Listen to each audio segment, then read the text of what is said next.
Tonight on CBC Vancouver News. What I said in a podcast some time ago was that I believe a BC Conservative candidate draws criticism for comments about Indigenous people. Plus, Mounties seized what they believe to be a tell-all book found in serial murderer Robert Pickton's cell after he was killed. What did he write? And almost 3 years after floodwaters leveled parts of Merritt, a new project aims to restore some floodplains. This is CBC Vancouver News.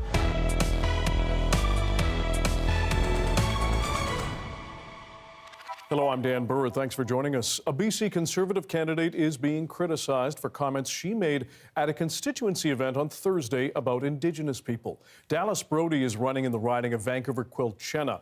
Janella Hamilton is here with more. Janella, what happened in this case?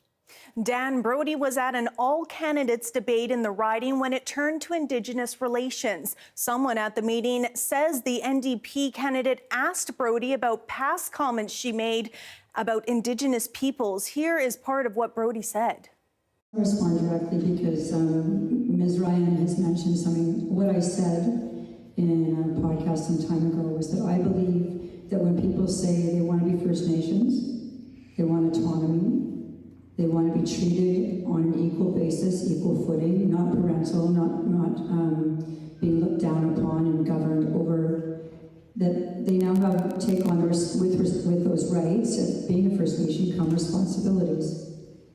And when a large percentage of your people are on the downtown east side, it's important that you come and take responsibility for that piece as well. It's not okay to leave your people down there.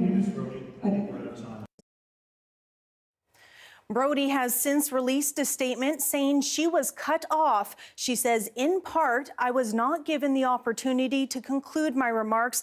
Life expectancy for Indigenous people is dropping faster than any other group. This is in large part due to the drug crisis that is killing their people. We as a government need to work with First Nations to achieve reconciliation by helping Indigenous people who are suffering from addiction get into the housing and treatment.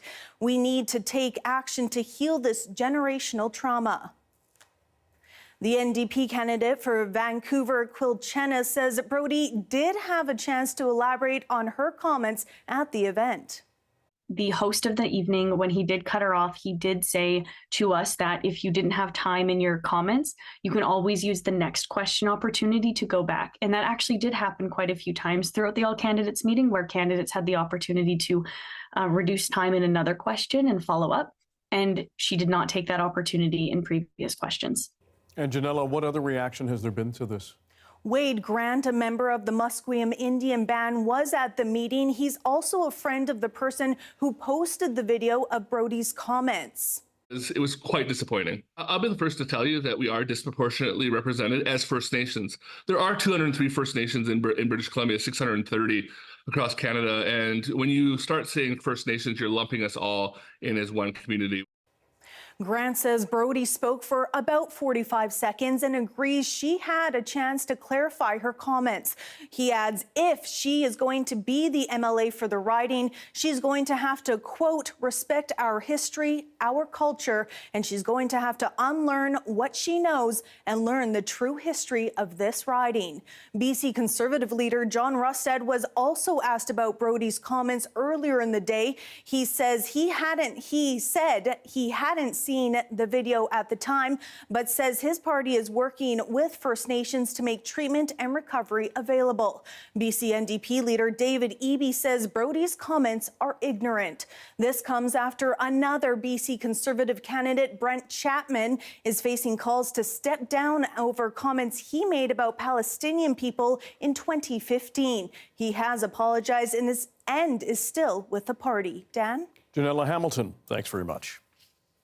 Elections BC says there has been record-breaking voter turnout for the first day of advance voting. Numbers from Thursday show more voters showed up than in the 2017 provincial election, which was also a nail-biter. Mira Baines has more on what could be behind it.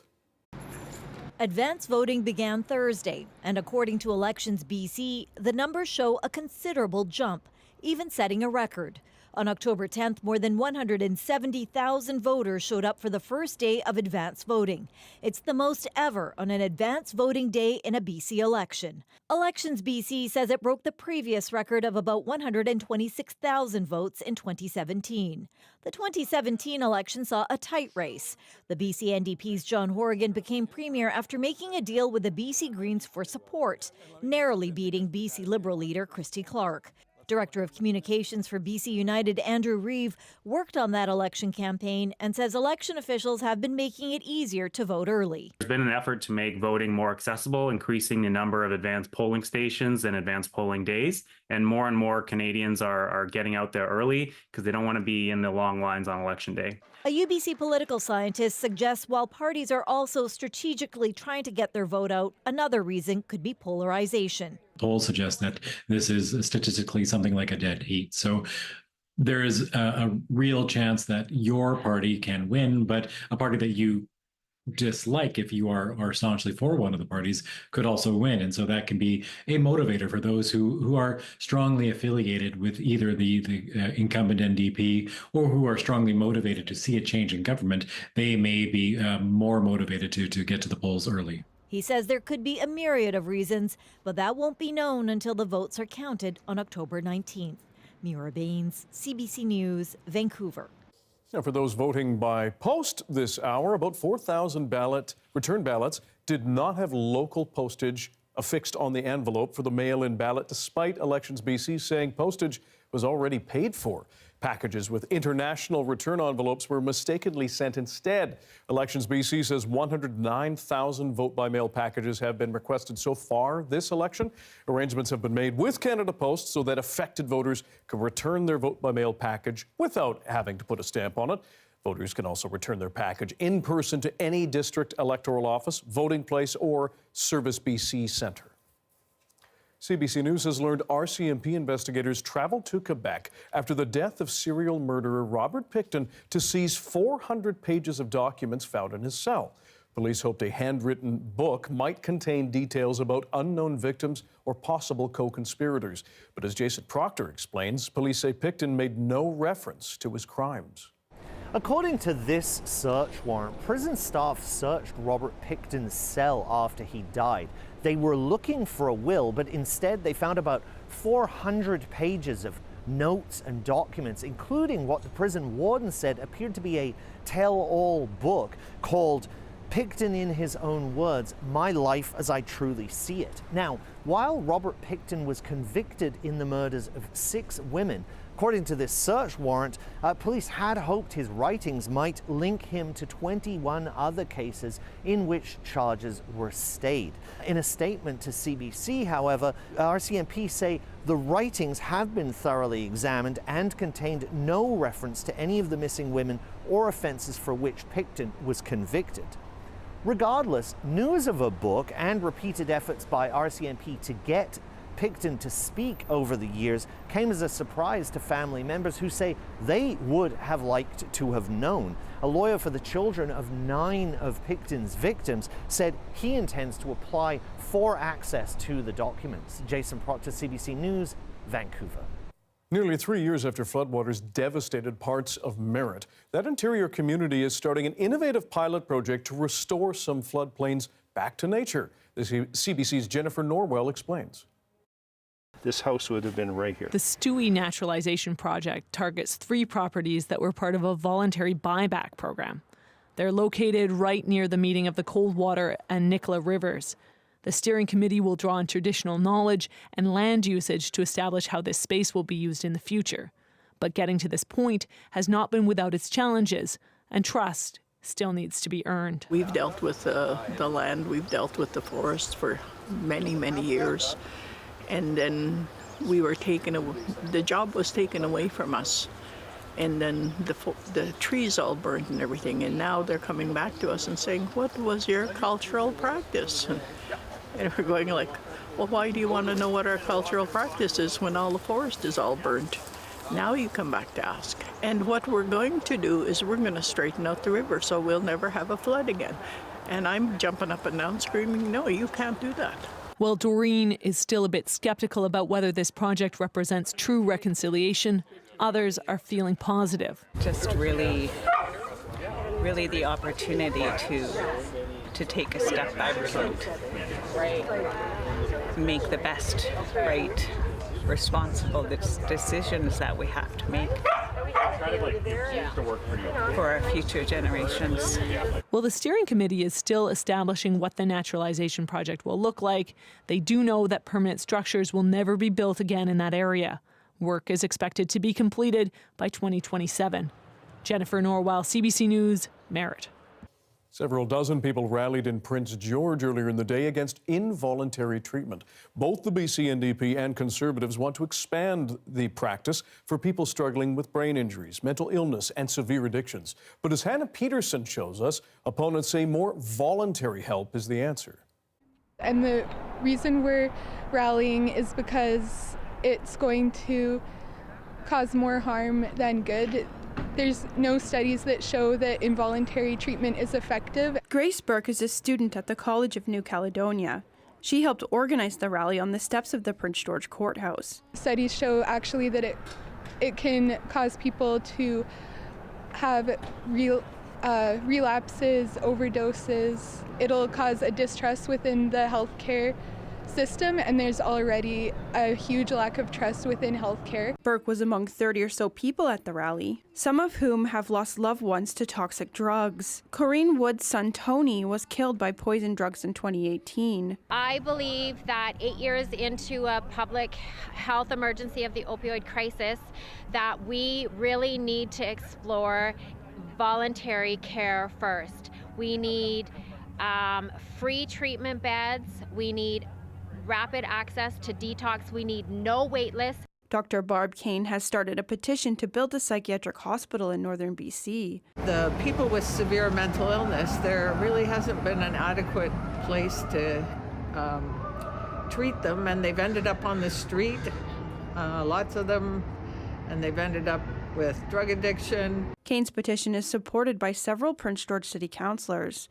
Trudy Klassen is one of them, but says that doesn't mean she supports involuntary care. The issue is that our hospital and our psychiatric team here in our hospital does not have a place to adequately care for people who need that longer term care, because the hospital is only meant, I think it's only meant for like 2 weeks, and we don't have a facility to go beyond that. The NDP says it would expand involuntary care for those with mental health and addictions issues, including regional facilities to provide long-term housing. The BC Conservatives vow to bring in involuntary treatment legislation for people with addictions, quote, who are unable to make life-saving decisions on their own.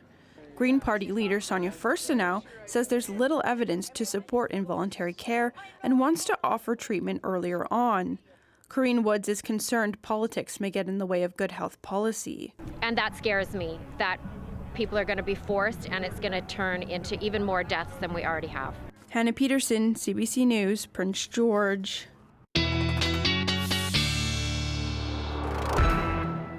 Darius Madavi is here with our first look at the weather ahead of a long weekend. Yes, and we've got some cloud now across much of the south coast, although we're clear across much of BC, especially the central interior, or at least most of the central interior. But that cloud is going to continue clearing out. So this is the past 6 hours we're looking at. You can see it staying in fairly consistently. But if we take a look at the cloud forecast for the next few hours and into the overnight period, you can see mostly clearing up by the time we get into around midnight or so. So if you are aurora hunting tonight, you should have a decent chance of seeing it once again if you are willing to stay up a little bit late. Across the south coast tomorrow, temperatures are going to, or into the weekend actually, temperatures will stay seasonal, and it's not until Monday that we see some precipitation work its way down the island. Probably late Saturday, some showers coming to the North Island, and then Sunday, some proper rain starts to work its way down, making its way to the lower mainland probably mid-morning on Monday. That's what it looks like right now. That could shift earlier or later because we're still a ways out. Across the province tonight, expect to see, again, a little bit of cloud in many areas, but clearing up at times, so most people should have a decent chance of seeing the aurora if they are so inclined. We have a decent chance of it. We'll talk more about that later in the show, Dan, but generally speaking, clearing up tonight, and then we've got a very sunny morning tomorrow. Lovely. Thanks very much. Thank you. Migration out of BC has been a talking point in this election, but is it true people are leaving in droves? We break down the numbers for you after this.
Hey, I'm Rohith Joseph. Vibin' is the new show all about discovering great new songs and fresh artists from across BC and beyond. Stream Vibin' on CBC Listen.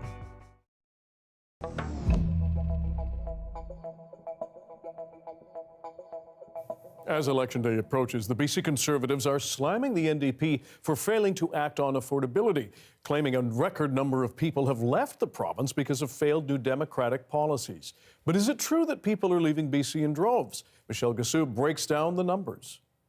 There's a figure BC Conservative leader John Rustad has repeated over and over again during this campaign. Last year, 72,500 people left British Columbia, a record in British Columbia's history. The only time we even came close to that was during the NDP in the 1990s, in 1998, where it was over 60,000 people that left this province. Rustad has used that statistic to prove people are leaving BC because the BC NDP has failed to address affordability. But how accurate is that claim? Let's break down the numbers right from the source. According to Statistics Canada, in 2023, 74,752 people left BC to settle in another province or abroad. And just like Rustad said, that is one of the highest numbers since 1998. But that number alone doesn't tell the full story. BC has also welcomed a record number of people in recent years. In 2023, Statistics Canada counted 134,186 people who settled in BC from another province or another country. We have a small loss interprovincially and mostly to Alberta, but we also have significant new immigration coming into BC, and that is more than compensating what we're losing to other provinces. And even when we're looking at other provinces, it's a net migration that matters. So we, of course, see some movement to Alberta, but also Albertans coming to BC. A note on this data, non-permanent residents aren't included because those numbers weren't readily available. Werner says while Rustad's number is overall accurate, it only shows one side of the coin, and it doesn't reflect people's motivations for wanting to come or go. The numbers we're talking about are minuscule compared to the overall population. So we're talking about a net migration of maybe a few thousand people, and that is against a population of 5.6 million. So we're talking about minuscule shares of movement here that are not indicative of any significant problem in any direction. In fact, of course, the fact that people are coming to BC from abroad means BC remains a very, very attractive destination for people to move here. Data from Statistics Canada also confirms overall BC's population is still growing, and pretty fast. Back on the campaign trail, there's yet another number that Rustad has repeated over and over again. Right now in British Columbia, 1 in 3 people are thinking about leaving this province. 1 in 2 youth are thinking about leaving British Columbia. And to me, that is just a tragedy. The source of that figure, this study from the Angus Reid Institute. This report did look at people's motivations for thinking of leaving, and the cost of housing was a big one. It also showed that NDP voters were divided on whether the province has done enough to help with the cost of living. So people aren't necessarily fleeing this province in droves, but there is little doubt the high cost of living here is a key issue in this BC election. Michelle Gassoub, CBC News, Vancouver. Meanwhile, new job numbers from Statistics Canada show BC experienced losses while the rest of the country saw gains in September. BC lost 18,000 jobs last month as the unemployment rate crept up to about 6%. Most of the losses targeted part-time work, while the finance sector took the biggest hit overall, losing 12,500 positions. Meanwhile, StatsCan says the Canadian labour market added 47,000 jobs in September, twice as many as August. Analysts warn, though, it may just be a temporary break and a long-term trend of slowing growth. This was Deep Cove earlier in the day. A mix of sun and cloud over the course of the day for this area of the Lower Mainland. But what about the weather for the long weekend, which is also Thanksgiving? Whether you're going to be spending time with family and loved ones in the great outdoors or cooking up a storm inside, our climate specialist Darius Madavi has your BC-wide forecast coming up.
Tea Creek is a new documentary released on CBC Gem. It explores the issue of food sovereignty within Indigenous communities. For the last 3 years, Indigenous entrepreneur Jacob Beaton and his family have been trying to achieve food sovereignty themselves on their farm and teach the practice to different Indigenous communities across the province and the country. Tea Creek Farm is on the unceded and ancestral lands of the Gitxsan First Nation in northern BC. Here's an excerpt from the trailer. We'd like Tea Creek to become a leadership training center because it's too overwhelming for us to go, yeah, let's go and solve even just this region's food problems. But what we can do is we can take you, and you're going to come in kind of like how I came in, like high anxiety, doubting yourself, and then you're going to come out and you're going to be able to build a team in your nation, and you're going to be able to get going on Indigenous food sovereignty. And joining us is Jacob Beaton. Jacob, thanks for being here. Thank you for having me, Dan. Just to clarify, first of all, how do you define food sovereignty? Food sovereignty is an Indigenous way of getting to food security. So it's about having your food local. It's about being able to pass your food knowledge on from one generation to the next. It's working with the land instead of against the land, as just some examples of food sovereignty. And is that what inspired you to start the training sessions at Tea Creek Farm? Yeah, actually what inspired it was just grassroots interest, because First Nations have been oppressed for so long in Canada in the area of food production under Indian Act and other policies. So for me as a First Nations individual to buy a farm was a bit of an active resistance that I didn't realize I was doing. And that just attracted a whole ton of interest from regional First Nations, and it just spread incredibly quickly. And that's how we got going. It was basically put on me, I suppose. And just to give us a sense of the scale, how much food are you producing, and what are you producing at Tea Creek Farm? We produce a range of mixed vegetables. So we produce about 20 to 25,000 pounds of mixed vegetables every year. And we like to show how you can grow anything if you take care of your soil. And we like to demonstrate innovative ways to produce food so that it's affordable and you can grow it locally. And what is the soil like? What are the challenges that you find up there, and what are the successes? Well, the success is that we're in a really unique climate zone where we have 3 major climate areas converging in our valley. So it's a really special place in all of North America, actually. The main challenges we have are more about climate change, extreme weather. I think that every food producer around the world is feeling right now. But we grow everything from corn to squash to potatoes and, the regular broccoli and cauliflower and all that stuff too. For other First Nations and for other groups that are interested in diving more closely into food sovereignty, what do you tell them, and what do you think needs to change to help them? Well, now the film's out, Dan. I think that's a fantastic starting point for anybody. First Nations or not First Nations, there's a lot of great lessons in the film, and it's a fantastic starting point. And then next, you can always visit us on our website, and we do have a nonprofit association to support other grassroots Indigenous projects like ours. But the challenges basically are land, money, and people. Those are the 3 challenges that face First Nations getting into the food production world right now. All right. Jacob Beaton, we appreciate your time, and thank you for showing us part of this film and making it. Yeah, thank you for your time, and check it out on CBC Gem.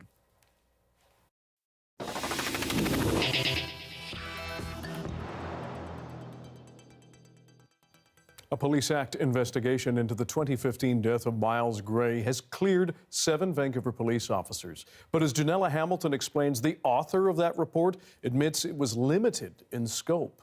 It's been more than 9 years since Miles Gray died following a violent confrontation with several Vancouver police officers.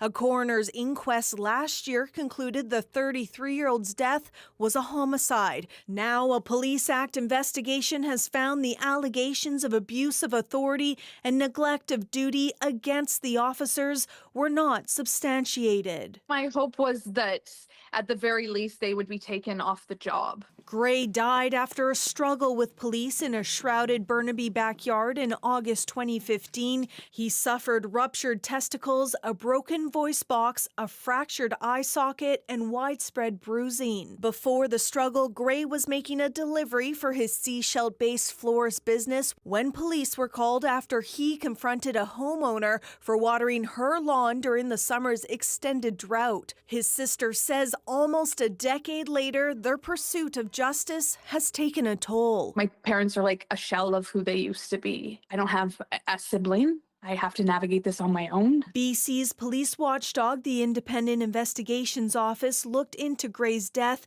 and forwarded a report to Crown in the belief the officers may have committed a crime. But in late 2020, prosecutors announced they would not criminally charge the officers, in part because of the lack of witnesses and uncertainty surrounding the cause of death.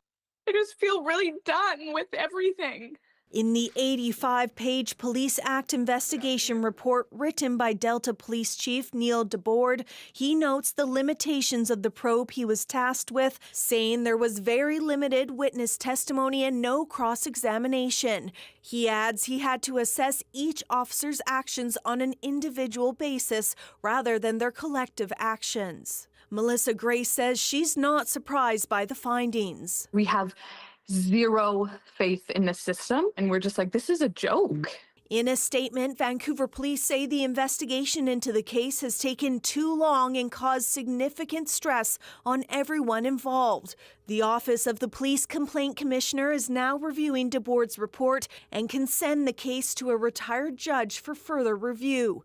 Melissa Gray says there isn't much hope, but there's still a chance of launching a civil case against the VPD and its officers. Janella Hamilton, CBC News, Vancouver.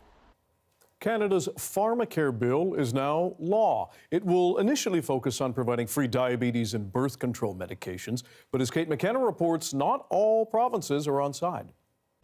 For New Brunswick resident Roger Cook, diabetes is part of life. Right now, my sugars are running a little high, and that's because I just get done lunch. He pays about $250 per month for medications. He's hoping soon that'll be one less thing to worry about. I do have a young daughter, and this is going to help me focus with her educations and her needs. This is a big deal and great news for many Canadians. Canada's Pharmacare bill has now become law.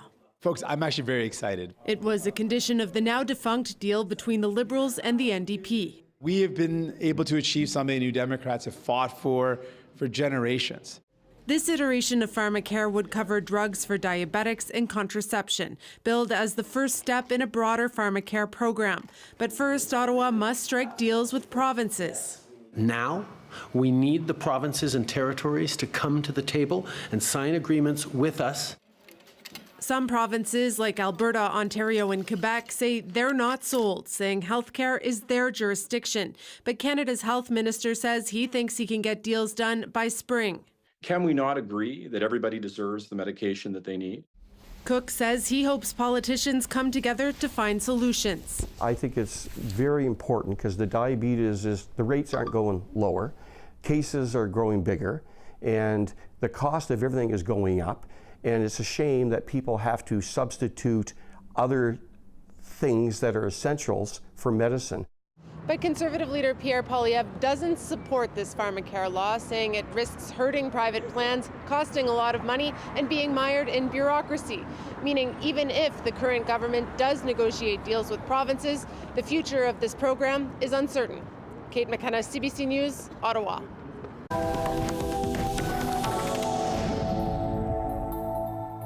People in Florida are picking up the pieces yet again. The state was slammed by 2 hurricanes in 2 weeks. Helene blasted ashore in late September, then Milton roared across Florida 2 days ago. The CBC's Aaron Collins is on the east coast of the state, hit by hurricanes and tornadoes. Here in Fort Pierce in St. Lucie County, folks are picking up the pieces after Hurricane Milton. In this community along the Atlantic coast of Florida, like across much of the state, that means dealing with water. Lots and lots of water. This flooded intersection right behind me gives you a sense of what 2 hurricanes in 2 weeks can do to a place. The ground here so saturated with this water that it really has nowhere to go. So, St. Lucie County is on the other side of the state from where Milton made landfall. That's the part of the state that had storm surges and was hit with the worst of the Cat 3 hurricane force winds. It's a different story in this part of the state. Of course, people here had a lot of rain and wind from Milton, but much of the true damage here was actually caused by the tornadoes that hit. Across the state, there were well over 100 tornado warnings. That's a record.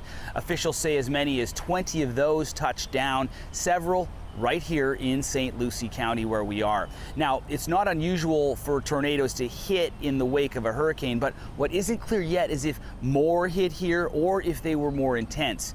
We actually traveled to a retirement community about 20 minutes north of where we are now, and the destruction caused by tornadoes there, well, it was really quite striking. We saw a church with its roof torn off and several downed power lines and flipped over semis along the way. But much worse than all of that damage was the loss of life. At least 5 people are believed to have lost their lives in that one community we visited alone from the hurricane that swept through there. So with all that in the background, folks here are trying to get back to normal. Cleanup efforts are beginning. Work is underway to restore power across the state. And of course, there are still some search and rescue efforts going on in flooded areas of the state like this, dealing with all of that water. Aaron Collins, CBC News, Fort Pierce, Florida. To India now, where there is a push to protect women against sexual violence. As the law there stands now, if a man rapes his wife in that country, it's not a crime.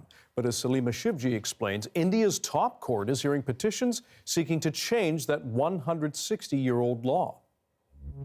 This is a country that has been rocked by widespread protests in recent months over rape and how sexual violence against women permeates so deeply in Indian society. That's after the rape and murder of a trainee doctor in Kolkata in Western India in August, while she was resting at her hospital during a long shift. Protests and vigils spread across the country, but there's another issue simmering and slowly making its way through India's court system. And that's the focus for some women's rights groups, because mostly it's a hidden issue, taboo to even talk about. And it's a case over marital rape, which is not a crime here in India. The country's new penal code, which updated some colonial-era rules, actually kept an exception in the law that says that if a man has non-consensual sexual acts with his wife, and that wife is over 18, then that is not a crime.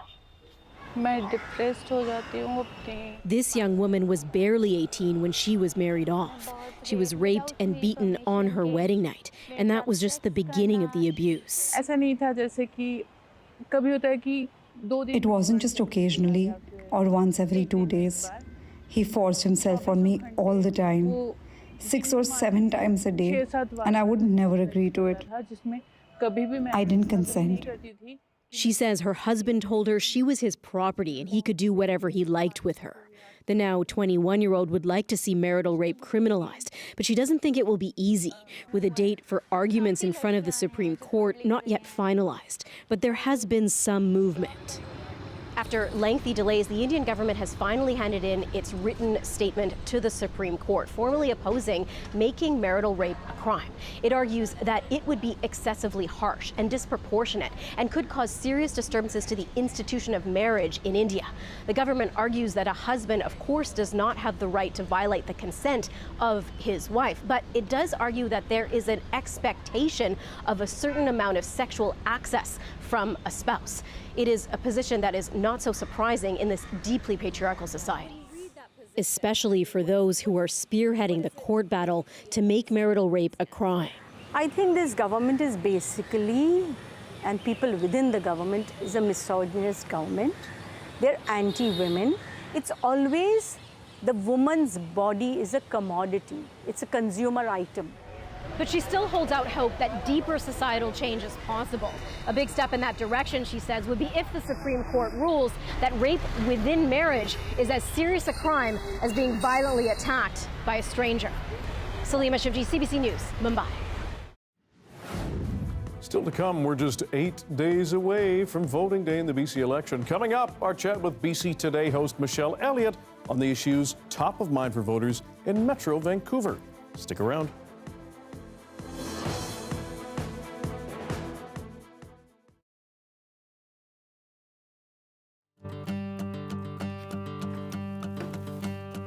It's hard to...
Throughout this provincial election campaign, we're checking in with CBC hosts across our great big province to see what voters in their regions are talking about.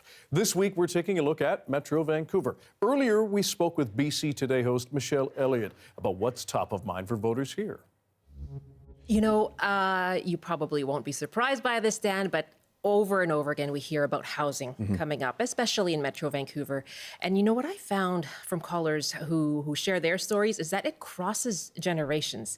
Whether it's, the senior we heard from earlier this week who said, I'm living homeless because of all the sort of different hardships that he's had and now is living in his car, to a person with a disability who called in because we had an open line on what are the issues that affect people with disabilities. They said housing, the cost of living and the lack of support to be able to pay for housing. And this caller said, I'm paying 90% of my income goes toward housing, 90%. And, of course, you hear from young people who work on the front lines and who say, I'm considering leaving. That's been an ongoing theme, really, for over the last few years here on the show. But really housing, and so it crosses generations. It's also, I found it's kind of the root of other issues as well. If you imagine you're paying 90% of your income, that's a lot of stress. And so you imagine what that impact that has on your mental health and your health. And we heard from someone, I went over to Metrotown a couple of weeks ago just to meet with people there and ask them what issues were important to them. And this one person said, I've been able to purchase a home. I had to move to Maple Ridge from North Vancouver to do that. But, she was very grateful that she did that. But it means a long commute. So there you go. Now you have transportation issues and the congestion that's affecting her day and costs, of course, to be able to travel that far. So housing at the root of all these kind of other issues and really crossing various voices and generations. Yeah. And we also had the leaders debate of the three main party leaders this week. What was the reaction you heard from callers and emailers to that? Today we've kind of been picking apart different issues in the debate, and one of them was this discussion around Indigenous rights and land rights, and this idea of economic reconciliation that Conservative leader John Russett has been bringing up. And we had three guests on today who talked about that and sort of discussed it as an incomplete representation of what economic reconciliation is, that it's not just about these, benefit agreements when it comes to resource projects, that it is also about self-determination and land rights that they see as being delivered through the DRIPA legislation. And so they say that needs to be respected as well. And so really interesting points of view from them when it comes to First Nations rights in this election. And let's toot our own horn just a little bit. You and I are going to be very busy. That's right. On election night, where we will be doing riding results and some analysis. And let's give the folks a preview. Yes, you will be focused on those Metro Vancouver ridings. And with some help from you right beside me. Furiously taking notes throughout the night. And, of course, new ridings that we'll be talking about and what impact that will have possibly on the election. And I'll be covering the rest of the province. So it's going to be really exciting. Yeah, it's going to be busy. It's going to be awesome. It will. Michelle Elliott, thanks so much. Thanks, Dan.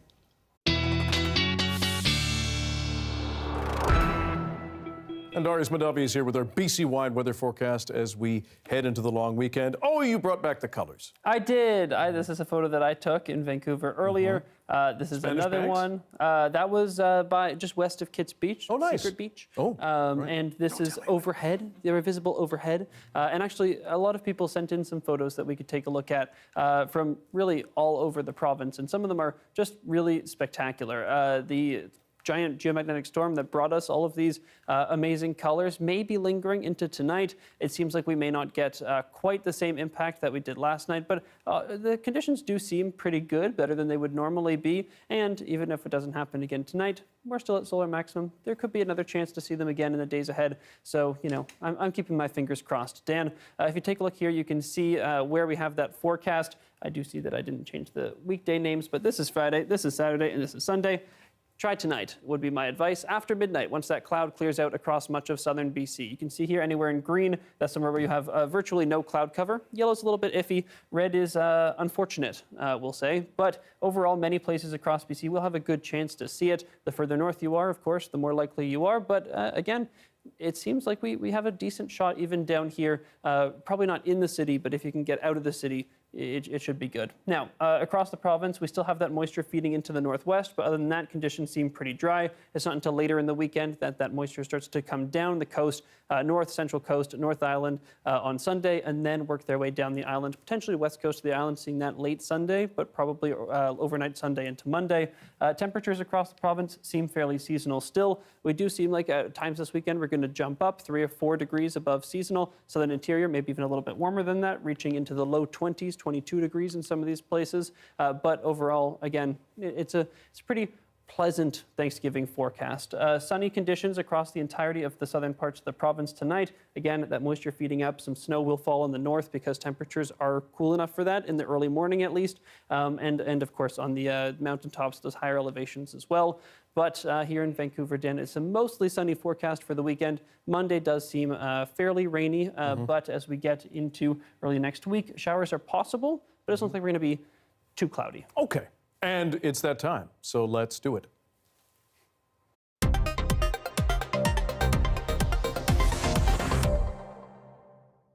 Fun Fact Friday. You have a fun fact for us about scientific names that just roll off the tongue. Yes, they're called triple totonyms, and I know it doesn't sound the most exciting, but I promise it will be. Dan, this is the Western lowland gorilla. It's a handsome guy. Loves getting its picture taken. I know, and you probably wouldn't know.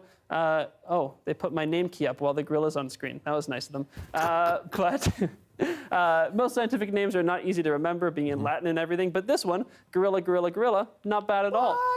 This one, Plains bison. This is bison, bison, bison.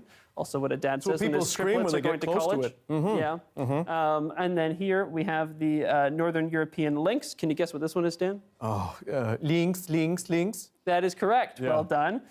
Here we have the South African giraffe, or giraffa, giraffa, giraffa. Here we have the black rat, or roof rat, or ratus, ratus, ratus. Not all of them are just the name, but they are all fun to say. This, for instance, covers up most of the bird. The Caribbean and Southwest Atlantic Islands variant of the red-footed booby is Sula, Sula, Sula, which is very fun. Thank goodness. And now, Dan, last of all, I have a quick quiz for you. These are 3 European animals. We have the European toad, eagle owl, and buzzard. And one of these is the bubo, bubo, bubo. One is the bufo, bufo, bufo. And one is the budio, budio, budio. Owl, bubo, bufo, buzzard, and what was the last one? Budio. Budio, give it to the toad. That's pretty close. You got the owl right. Whoa, Bufo 1 out of 3. is toad. And yeah, buzzard. Budio, budio, budio. Phil Collins, you have a new song. Thanks, buddy. Thank you. Still to come, looking for a treat this Thanksgiving? We might have a sweet spot for you. Stick around.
A pie shop in Victoria has become all the rage with Thanksgiving around the corner.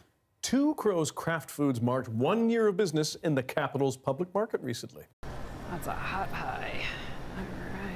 Obviously, we are making an obscene amount of pumpkin and pecan pie. We'll probably have done 600 pies this week. We have been making lots of pastry, getting all of our fillings prepped, taking orders, and then we are just going to be working absolutely nonstop, getting pies baked and ready for people to take away. So it is pumpkin, obviously a shocking amount of eggs, heavy cream. We use demerara sugar and then aromatic spices, specifically the warm ones, ginger, nutmeg, cinnamon, allspice, bit of salt, and that's it. That's a pumpkin pie. We have bought 150 pounds of butter this week. We have over 100 kgs of flour that will have gone through. The pumpkin is probably 60 to 80 pounds. We will go through well over 100 eggs. I think the really important thing is to make sure you're the person showing up with pie because you're going to be the most popular, and wherever possible, support your local shops. Pumpkin pie is very high in fiber, beta carotene, vitamin A, and other essential minerals. So pumpkin pie is really, it's a health choice you're making, you know, for digestion and vitamins. Thanksgiving dinner, what's your favorite pie to have as dessert? Probably apple pie. And why is that? Yeah, it's, I like apple, you know, and that's why I like apple pie as well. I've tried it many times and I really liked it. Classic apple. I grew up out in Saanich and we had a couple apple trees, so we would have pies made with Gravenstein apples and with transparents, which just can't get in stores anymore. Pumpkin pie. Why is that? I just like the taste. And with vanilla ice cream, you can't beat it. Good choices. Favorite kind of pie? Peach. And for autumn? Sweet. Well, that's for summer. Oh, I had to write this down. Probably apple or pumpkin. Okay. Winter mince and tortillere. Just to round it out. A couple of meat pies. How about you? That is a thorough answer. I was going to say the $7 Costco pumpkin pie. We know where you're going after work, don't you? I literally am. I'm going out to buy a Costco pumpkin pie. Smart. Yeah. Thanks for being with us tonight on CBC Vancouver News at 6. You can watch this newscast on CBC Gem, our free app, as well as on YouTube and our website, cbc.ca/BC. And we'll have your next local news at 11 o'clock right after the National. Good night. Enjoy the weekend. Stay safe. And to those of you who are celebrating, happy Thanksgiving.